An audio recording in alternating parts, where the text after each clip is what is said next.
Hi, I'm Andy with Holiday Automotive, and today we're going to be taking a look at a 2011 Ford Flex. It's right here behind me. Let's take a look. Starting right away up front, you have factory fog lamps, a nice chrome grille. A look down the passenger side, you have alloy wheels. Taking a look at the tread on the tires. Those, of course, are 20-inch alloy wheels. Inside, leather interior. Seats are very clean all the way throughout. Second row and third row seating, so plenty of room for the whole family. One more look down the passenger side, then swinging around to the back end. You have rear backup sensors and a camera on the back. Taking a look in the hatch now.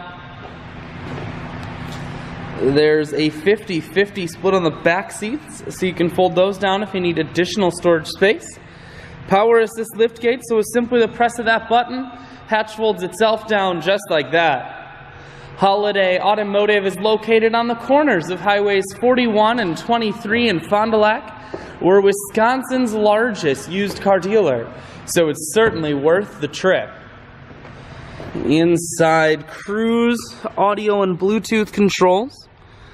Full touchscreen that includes your stereo and navigation. Dual climate control and dual heated seats, and your automatic transmission is here. I shoot videos today because I want to make sure whether you're coming from near or far, you can see this Ford on holidayautomotive.com. That's where you'll schedule your test drive and get a free vehicle history report provided by AutoCheck. All of this and more at holidayautomotive.com.